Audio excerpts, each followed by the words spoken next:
કચ્છના પાટનગર ભુજના વકીલ મંડળની વર્ષ 2026ની 1 વર્ષની મુદત માટે ભુજ બાર એસોસિએશનના હોદ્દેદારોની વરણી માટે ચૂંટણી પ્રક્રિયા હાથ ધરવામાં આવી હતી.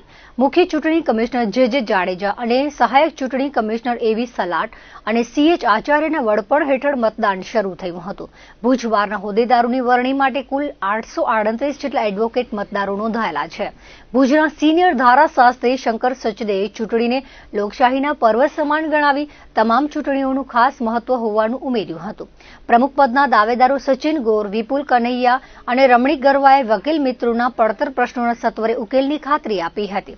બે પેનલ વચ્ચે પ્રતિષ્ઠાભર્યા જંગમાં કેટલાક અપક્ષ ઉમેદવારો પણ ભાગ્ય અજમાવ્યું હતું. ભુજ બારની ચૂંટણીમાં ઉપપ્રમુખ સામાન્ય માટે કાનજી ધુવા, દીપક ઠક્કર, મહિલા ઉપપ્રમુખ પદે જાગૃતિબા ચૌહાણ, કાંતાબેન વેકરિયા, સેક્રેટરી પદે મલ્હાર બુચ, વિવેકસિંહ જાડેજા, ચિરાગ ઠક્કર, જોઈન્ટ સેક્રેટરી પદે મેહુલ ગોસ્વામી, હરેશ મહેશ્વરી, જોઈન્ટ મહિલા સેક્રેટરી પદે દક્ષા સોની, હેતા વૈદ્ય, લાઇબ્રેરિયન પદ માટે ઘનશ્યામસિંહ સોઢા, મિત્તલ ઠક્કર, મહિલા પ્રતિનિધિ ભક્તિ ગોર, શિલ્પા ગોર અને કારોબારી સભ્ય પદ માટે 15 ઉમેદવારોમાં ભાગ્યનો ફેસલો થયો હતો. ચૂંટણી એ લોકશાહીનું પર્વ છે.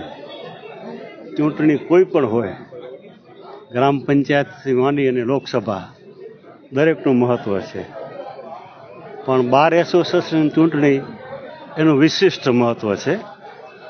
કારણ કે 100% મતદારો શિક્ષિત, BLLB હોય, BCom LLB હોય, BSc LLB હોય, MCom LLB હોય, LLM હોય, બધા શિક્ષિત મતદારોની આ ચૂંટણી છે. એટલે આ મતદારોમાંથી ચૂંટાવું એ ખરેખર જેને આપણે એમ કહીએ ને કે રેતીમાં વાણ ચલાવવા જેવું કપરું કામ છે. જે ઉમેદવારો ઊભા છે એ બધા સક્ષમ છે.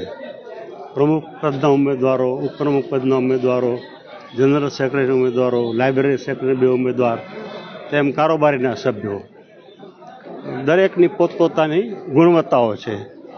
અને આપણને એમ લાગે કે હાલાજી તારા હાથ વખાણું કે પાંતી તારા પગલાં વખાણું, એ રીતના બધા ઉમેદવારો છે. એટલે કોને મત આપવો અને કોને મત ના આપવો એ ધર્મ સંકટ જેવું છે. પણ સદનસીબે જે રાજકારણમાં ઓછા લાયકાતવાળા ઉમેદવારો ડિસ્કાર્ડ કરવાનો હોય, અહીં ગુણવત્તા ઉપર બધા મત આપે છે કે આ ઉમેદવાર સારો, આ ઉમેદવાર સારો, આ ઉમેદવાર. અહીં જે કંઈ મતદાન થાય છે એ મેરિટ્સ ઉપર થાય છે અને પોઝિટિવ મતદાન થાય છે. નેગેટિવ મતદાન કોઈ થતું નથી.